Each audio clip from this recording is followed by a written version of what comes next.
Good evening. Welcome to the AVIAtest weekly webinar. My name is Jeff, and I'm very happy to be your host as every week. I hope you've had a pleasant week. Here at AVIAtest, everything is good. We're happy that at last the deconfinement or de-escalation procedures are starting. Of course, remaining safe and sensible. Tonight, as promised, I would like to talk to you about how to become a pilot that is friendly or that has a good relationship with air traffic control, or how to train a pilot so that they get on the right track to become friendly with air traffic control. Now, we all understand that we're in the same boat here. Let's make a small analogy.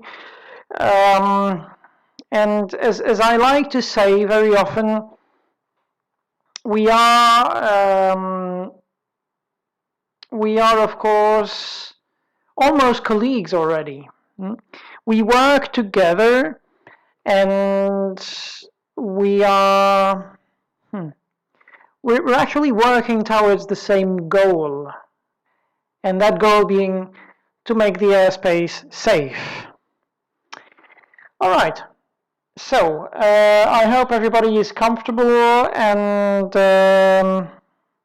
that you're ready to follow us tonight. We've had a few questions already, and we're happy that especially the private feeds are up and quite successful on top of our YouTube feed. Alright, so let's dig right into it and learn more about how to become an ATC-friendly pilot. Alright, so the first thing I would like to say is that a few years ago, when I was a kid, actually, so quite a few years ago, unfortunately, I learned to play the piano. Now, you're going to tell me, yeah, but what exactly does this have to do with aviation? What does this have to do with being a pilot? And actually, it's not that far, because when you think about it, playing a musical instrument and being an air traffic controller or a pilot is about doing something real time. It's something that you can't stop right in the middle, because something, I mean, especially if you're playing in a band, the other musicians are depending on you to continue playing. And I would like to, I'd like to take a moment here and remind myself and share with you the wisdom of my piano teacher back then when I was a kid. Maybe she's listening, actually, Veronique. If you hear this, hello, and I'm really happy I can use your wisdom into this. One of the very important things is, no matter how often you practice, no matter how hard you train, what I've seen to be a very important success tip is to make sure that you do things right the first time you do them. So, for example, when I was learning to play the piano, my teacher would tell me, listen, don't play too fast. Play the slowest you can, play the slowest you need to make sure that you get the right notes in the right place. Because if you get one note wrong, you can be sure that after hours and hours of work, of hard work and practice, if you make just one mistake, it's going to be that one that you made at the beginning. It's going to come back. And okay, there may be very, very good reasons, very good psychological or I don't know how to call it, or neurological reasons for that. That the first time you do something, the imprint you leave on your brain will somehow stay and will be the thing that comes back forever. But actually, I've noticed it to be true not only when I was playing music, and actually it did happen quite a few times. The experience of my teacher spoke for itself, and actually what she told me happened quite a few times. But after that, I tried to use that wisdom, that piece of advice, when I started working as an air traffic controller. And actually, it did serve me pretty well, and it was very, very useful. And therefore, I got a tip for you, which is the first time you're going to go out there and then use the radio and start talking to air traffic controllers. A very, very good way to start is actually to take a sheet of paper, take a little booklet like this, and you take your radio telephony book, and with that, you write down the sentences that you will have to say, word for word, letter for letter even. You put in your call sign, put in everything that you need, so that the first call that you'll make to ATC, which is going to be very simple, of course, we'll come to that in a minute, will come from a piece of paper that you read. If you read it off a piece of paper that you have prepared beforehand, then basically you can't go wrong. And once you do that a few times, well, it will be in your memory forever.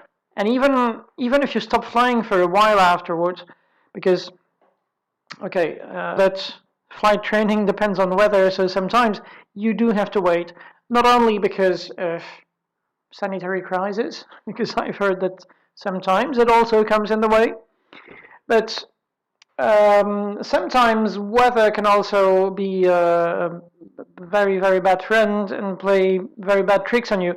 So sometimes you have to stop flying for a while. Well, if you use that method that I just gave you, my experience shows that, yeah, it's like riding a bicycle. Okay, I know that some people will tell me, oh, I learned to ride a bicycle when I was 10 or 6 years old, and now 10 or 12 or 20 years after, every time I step on a bicycle, it feels like I have to learn again. But yeah, okay, I understand your point. But the thing is that these things tend to come back much quicker. And it's the case for phraseology.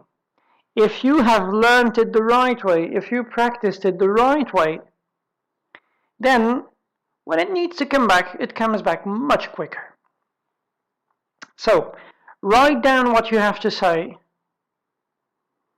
And you can even build, if you want, you can build yourself a little thesaurus of phrases. Because, okay, I know that in theory, every situation is different. But still, my experience has shown me that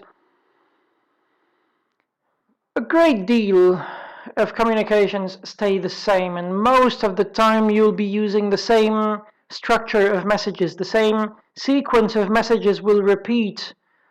The first one will always be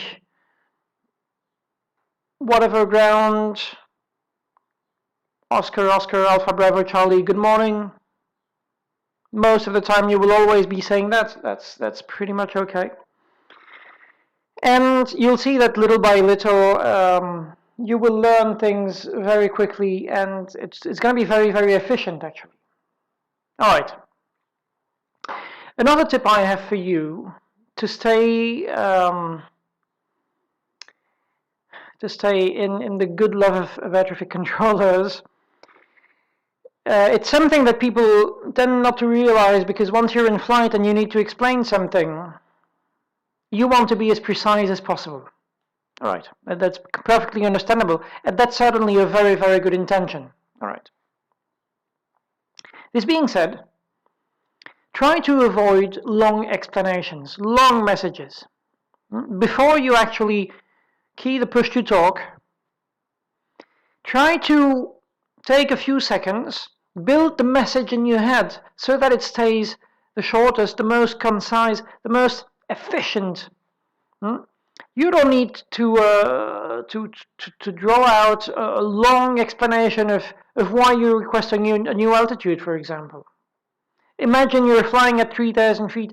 You got clouds in front of you, so you will need to descend to 2,000. It's perfectly okay if you call ATC and you say, Tower, this is Golf Alpha Bravo Charlie Delta, request 2,000 feet. Or request descent to 2,000 feet. That's also good.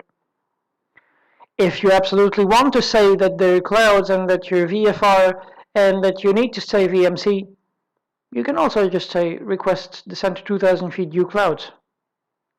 That's okay. That's still very acceptable. What I would warn against would be something like Golf Alpha Bravo Charlie Delta, we request to descend to 2,500 feet or to 2,000 feet because we are VFR, there are clouds in front at 3,000 and to remain VMC. Now, you see where I'm going here. We don't need to have all the explanations of the how and the why you want to do things. It's perfectly okay to be short, to be concise. You don't need to put in all the details. The controllers, generally speaking, will figure it out themselves. We know that you're a VFR flight. We know that as a VFR flight you have to stay VMC. You don't need to give us this kind of explanation. It's perfectly okay. We know them. In the same spirit, but not quite the same situation, pretty please, keep private conversations or non-operational conversations off the frequency. You may have a friend flying there. Alright, it's perfectly okay, we understand that. But an air traffic control frequency is not a chat, okay? It's not a place, it's not a pub where you can just sit down next to your friend and say, hey, how have you been? Where are you coming from? How is the weather? No. You don't do that. An air traffic control frequency is a place where you need to leave room for everybody.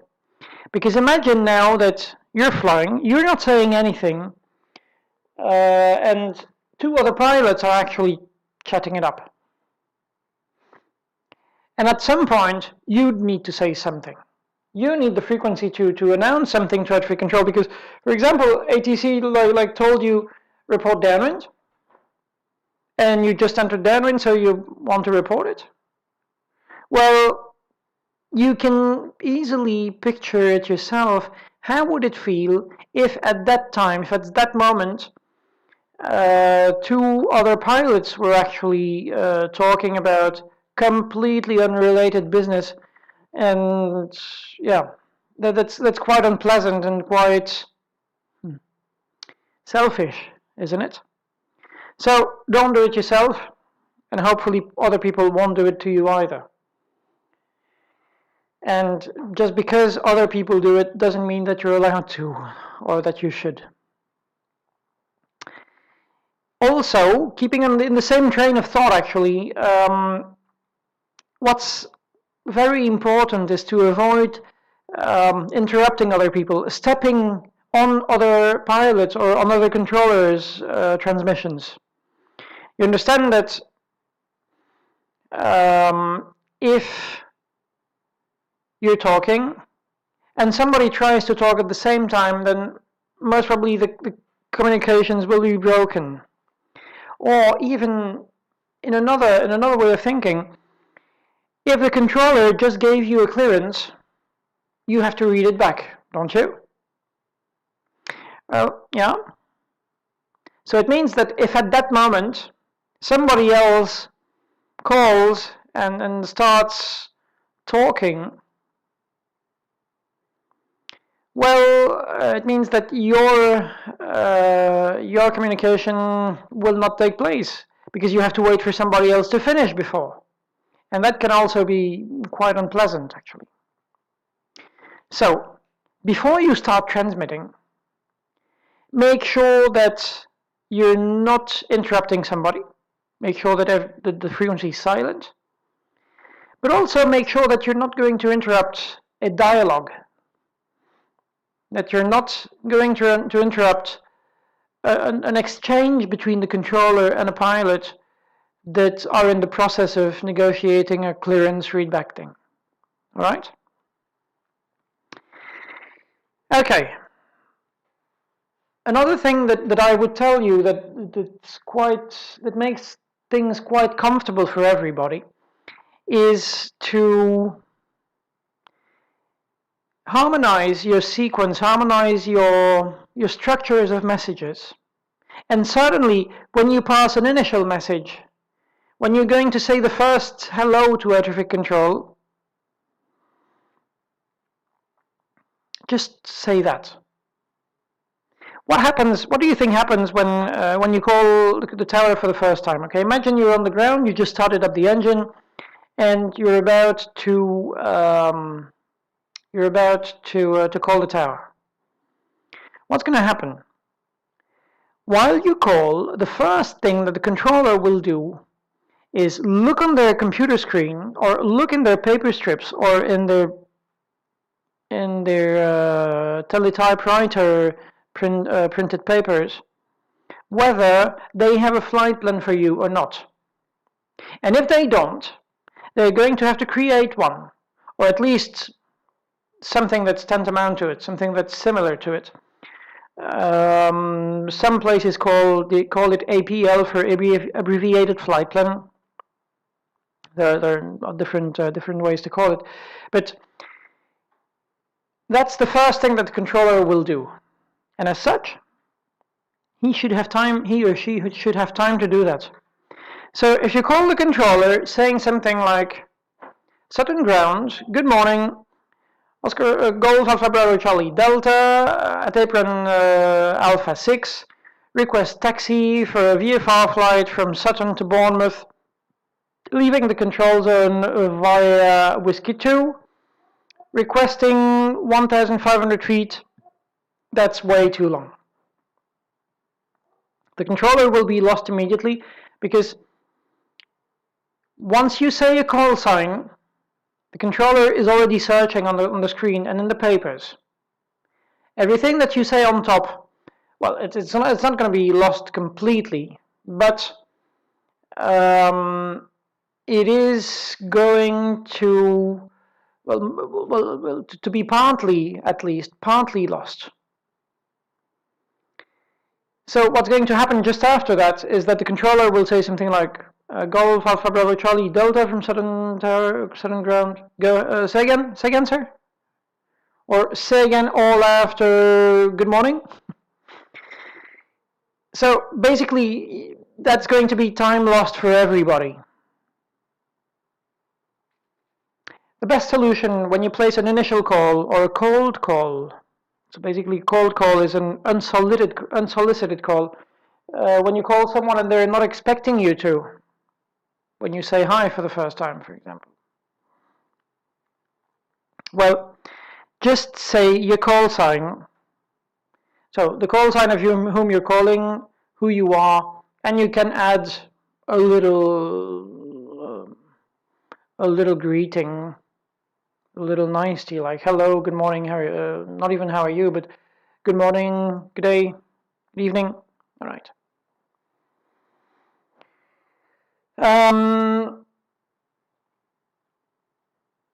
The good thing about air traffic management systems that we're using nowadays is that it's quite handy, quite easy for controllers to see your flight plans, because they're automatically sorted. They see them in the right order, which means that it's quite easy for them to locate you. But still, they will have to perform a few things with your flight plan before it's usable, or they actually will create one. So give them some time, as you would expect the controllers to give you some time if, for example, they were telling you a long clearance that you have to write down and repeat.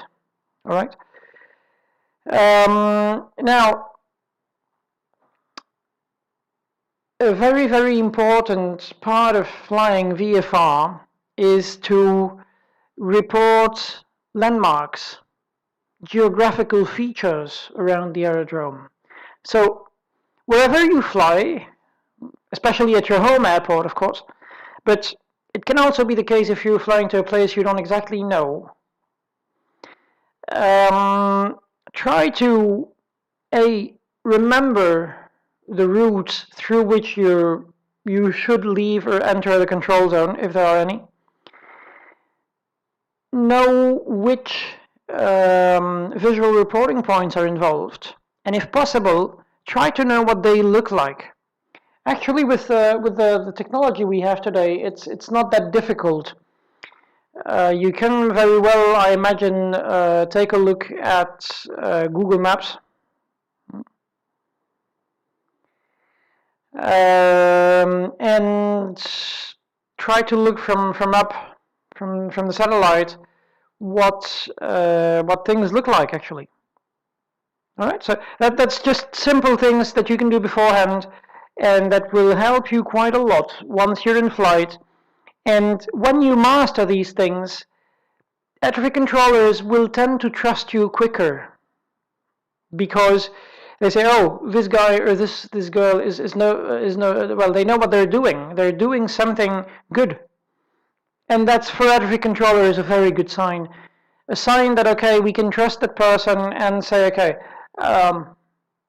do whatever you want, because we will be quicker to give you what you're expecting, or to give you what you want, or to give you shortcuts, or to give you nice things, if we feel that we're talking to somebody knowledgeable. Okay, so for you instructors, that's also important to tell that to your students, and maybe to spend a little bit of time taking a look at all these things, taking a look at the routes, at the points, not just saying, yeah, it's okay, don't worry about the radio, I'll take care of it, and don't ask these questions now, it's for later, I will teach you later how to deal with the visual reporting points, things like that. Okay, you can, I don't want to meddle in your your way of teaching, of course, but I think that the sooner students learn how to recognize these geographical features, the quicker they will feel at ease, the quicker they will feel good about these things, and the quicker they will know them, the quicker air traffic control will trust them. Giving your students a good relationship with air traffic control is in general a very good idea. All right, let's continue because time is running.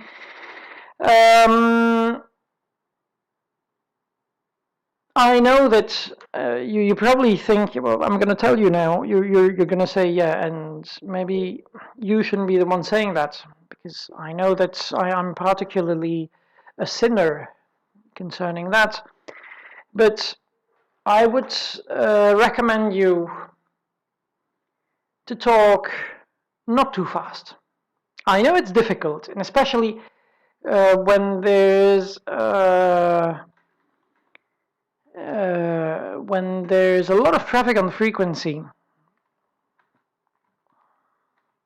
It's natural to start talking faster and faster, because as the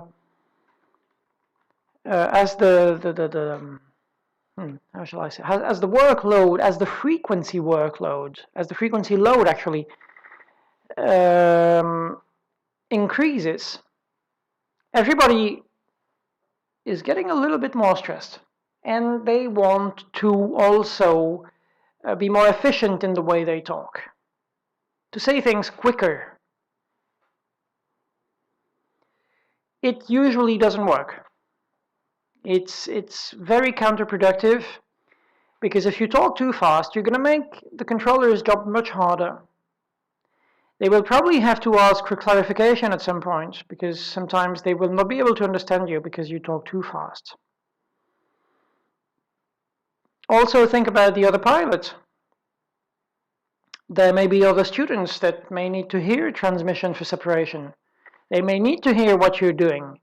Also, if you fly in uncontrolled airspace, okay, it's not the subject here, but try to keep all these people in mind and think about the other users, not only the controllers, but also the other pilots, the other students. Try to find the happy speed, I would call it. I know that ICAO says 100 words per minute, which is very, very theoretical. And I certainly don't want you to go there with a timer.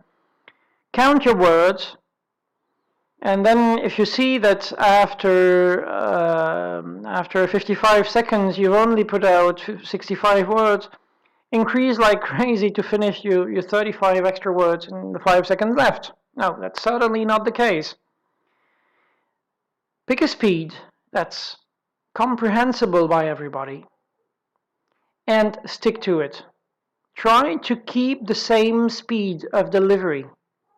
That's the best way to handle radio.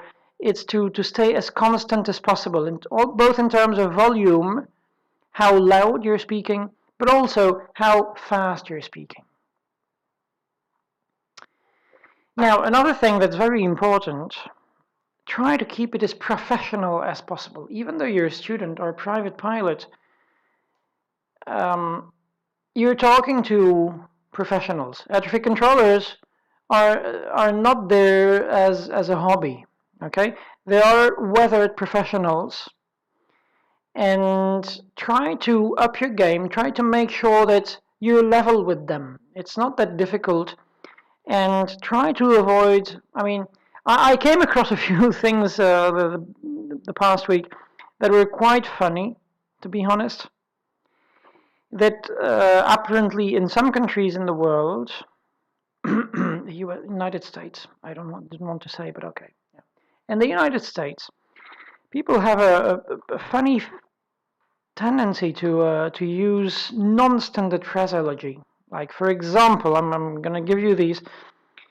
Imagine that a controller is telling you, Oscar, Mike, Alpha Bravo, Charlie, report traffic in sight. If you do see the traffic, my first guess would be to say traffic in sight.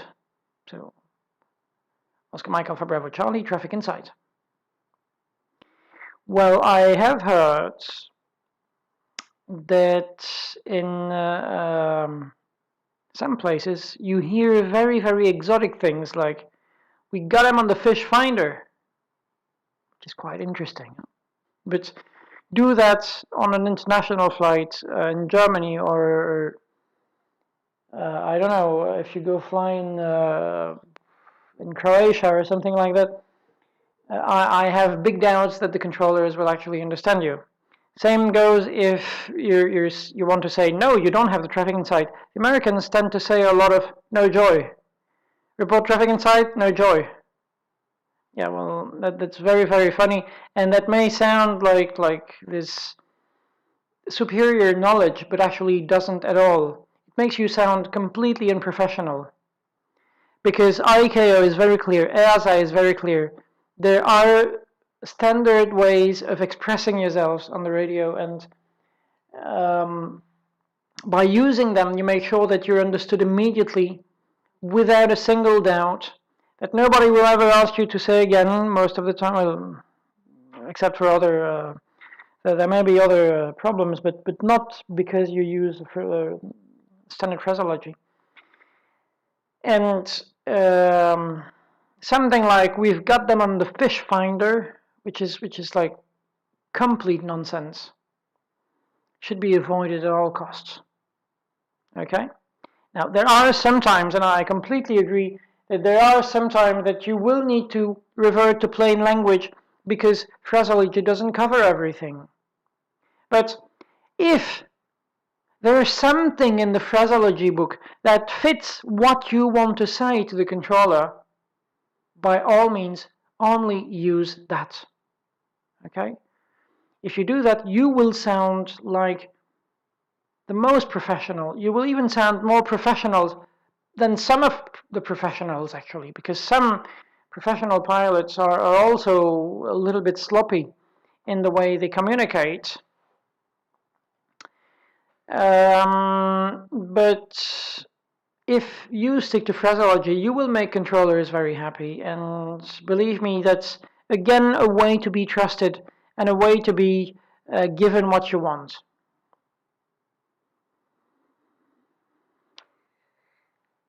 If you don't understand something that air traffic controller tells you, say it. Don't assume it. I know that is something that we've been through already in a previous webinar, but it's so important you wouldn't believe. Never assume that you understand something if you're not certain. If you don't think you understood something, or if you're not sure, ask for clarification. This is obviously one of the most important things. It's a lifesaver, people.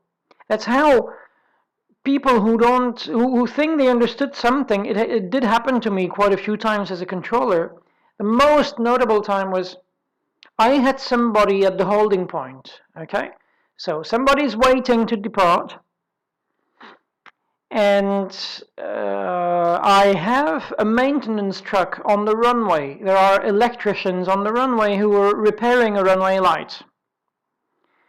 And of course, the electricians are doing as fast as they can. They're very, very skilled, good workers. So the plan is to let the aircraft wait at the holding point until the works are finished, which should usually takes 2 or 3 minutes to replace a light bulb. So that's how we do it. So the truck's there on the runway. The airplane calls up on my frequency and says, Tower, good afternoon. Oscar Alpha Bravo Charlie Delta, at the holding point, runway 16, ready for departure. Okay, Oscar Alpha Bravo Charlie Delta, Tower, good afternoon. Hold position. And I even he made a read back, of course, and I even contacted him again to say, just to confirm, truck on the runway, hold short, runway 16. I don't know how clearer than that it could have been, but apparently it was not enough for the pilot, who didn't understand, by his own admission afterwards. And I turned my head to look at the truck, at the workers, to see how far they are into their job and how quickly I'm going to be able to let that aircraft go.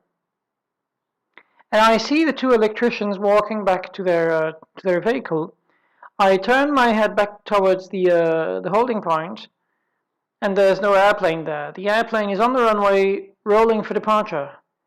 Somebody is taking off without a clearance, and with a truck on the runway. The pilot explained to me afterwards that he didn't understand what hold short meant. If you don't understand something, say it.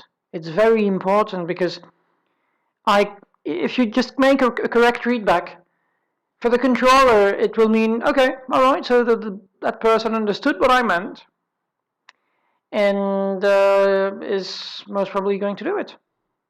There's no reason why they wouldn't, actually. So if you have a doubt, say it. It's never a problem for a controller to repeat things. Okay, we prefer by far repeating things rather than ending up in situations where, we have an incident or a critical runway incident like this. Okay, now another thing which is about the same is to also explain to the controllers when you're unable to do something. Okay, this is okay.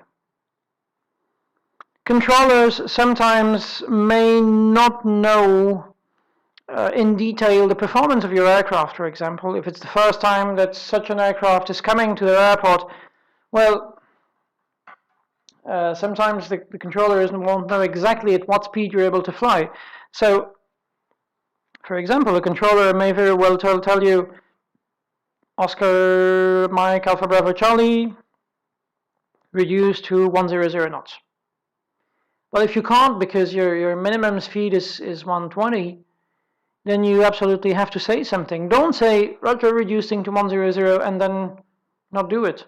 Or even worse, read it back and then try to do something as close as possible. Because A, you will put yourself in danger, and B, you will actually not do what the controller wants. So if you're unable to do something, say it. Same goes, for example, let's imagine you have a layer of clouds at 3,500 feet. You're maintaining 3,000. You're VFR. You're perfectly happy to be there. The controller tells you, Delta Alpha Bravo Charlie Echo, climb 4,000 feet. Well, you can't because you have clouds up there. Say it.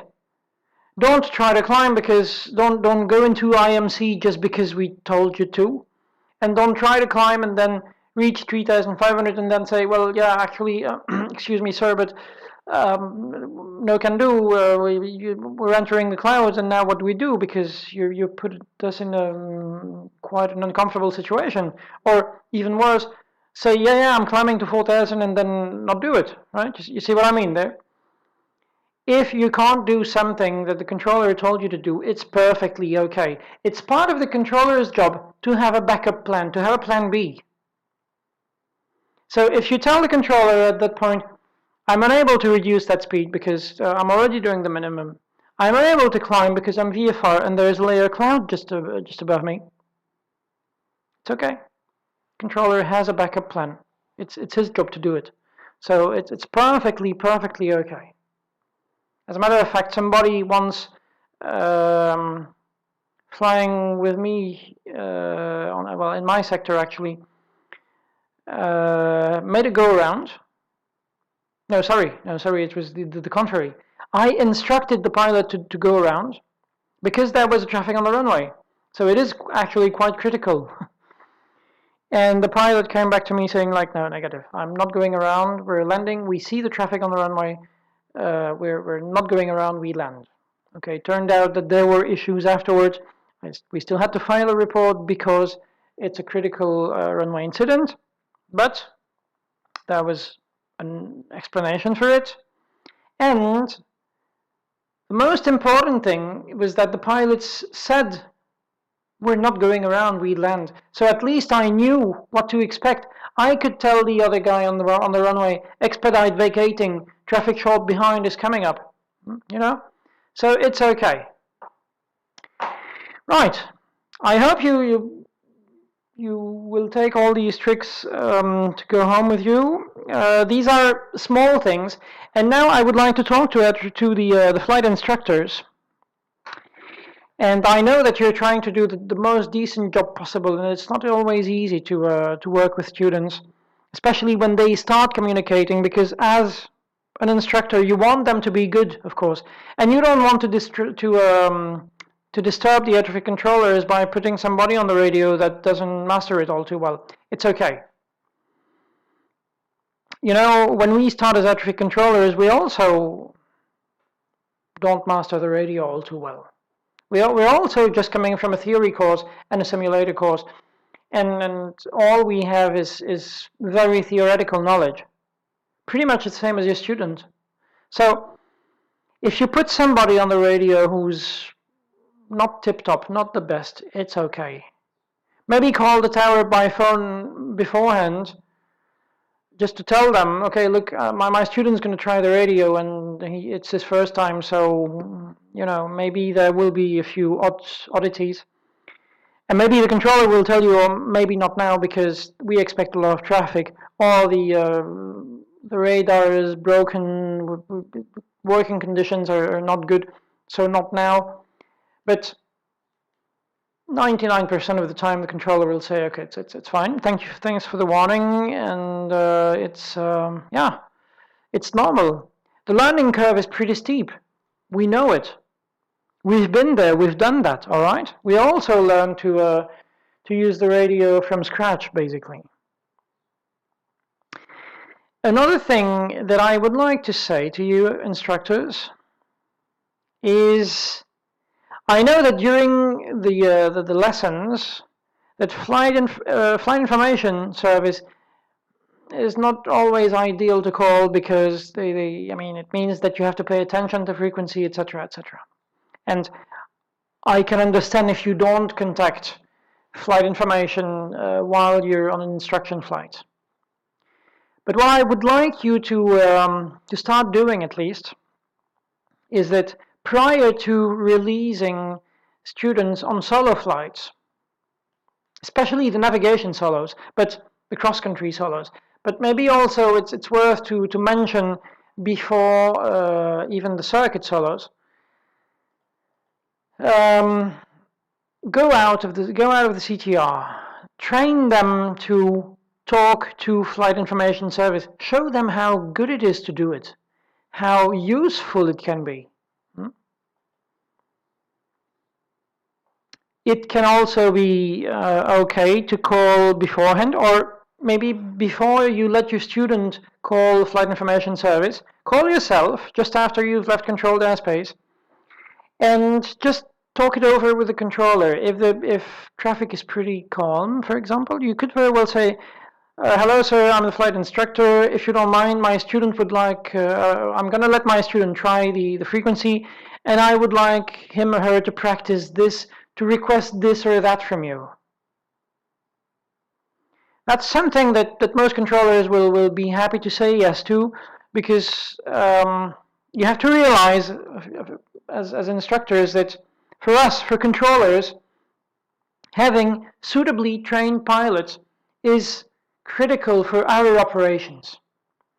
And what better to implicate the controllers in the training of your student. So if you want to say to the flight info guy, look, is it okay if my student calls you and asks you for this?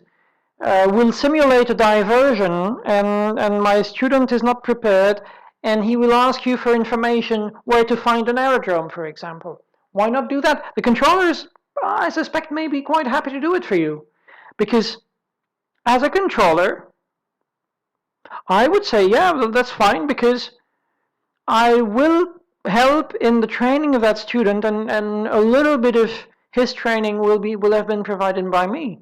So I know that these radio skills I will have helped with, and I will have given to that student what I want to hear. That's quite a piece of psychology here that you can try. By all means, you can also call Flight Information Center on the phone before your flight. Huh? They will pick up the phone. I mean, they have publicly available phone numbers in the AIP, so that's something that I would definitely recommend you to do. Okay, so that's pretty much everything that I have to cover for the moment. And yeah, we're running a bit late. Now let's go to the audience questions.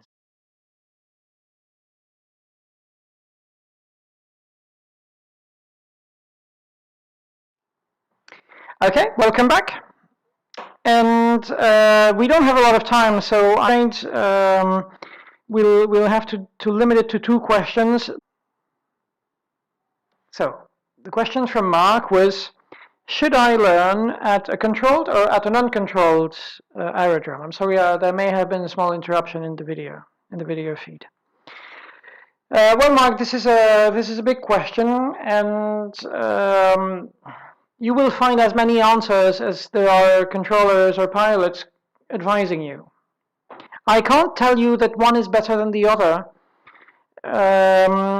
As a controller, of course, I would play for my team and say learn at a controlled aerodrome, because you will take the right habits right from the start, as I was telling in the beginning of the webinar.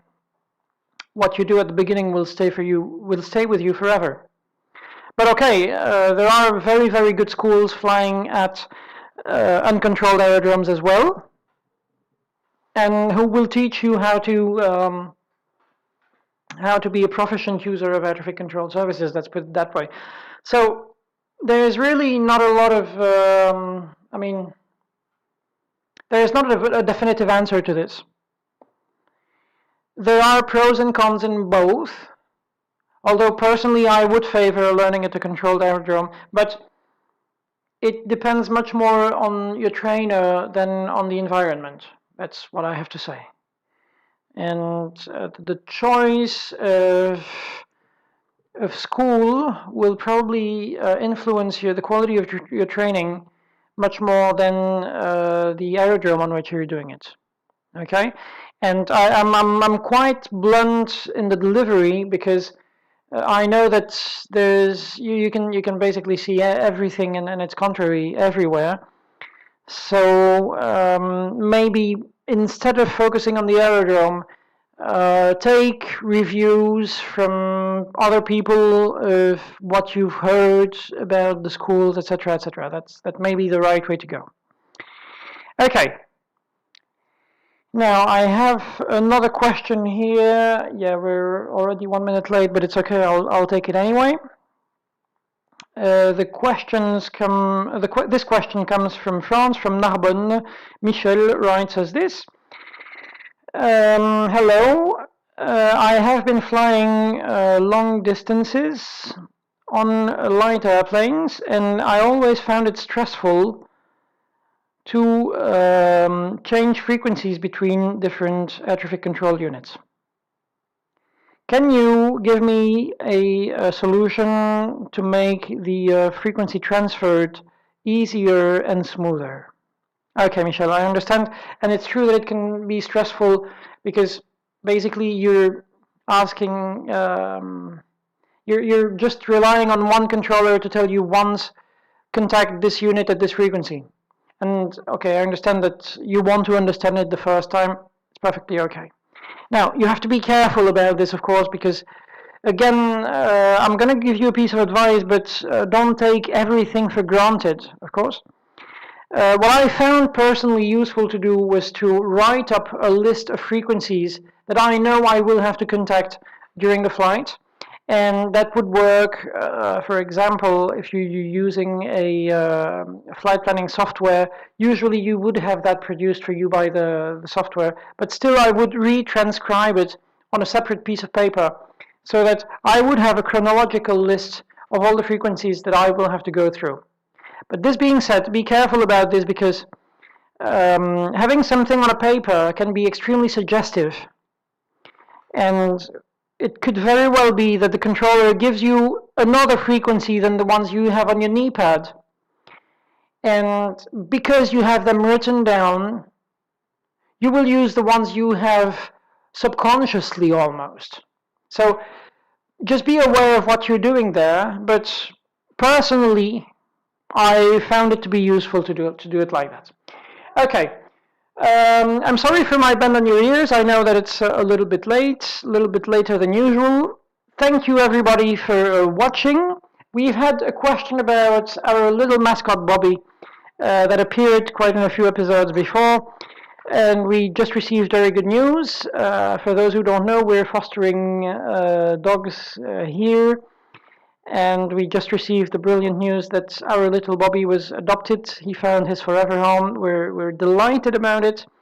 And thanks to our friend at Exarchia Animal Rescue, we're working hard to make lives of these little puppies comfortable and loved throughout their lives. So, this being said, be safe, everybody. Be healthy. I know that flying is restarting a little bit everywhere where it had been stopped, so you must all be delighted.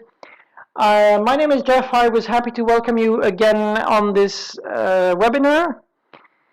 Stay tuned for the next episodes, and I wish you all a very good evening, a very good Sunday evening.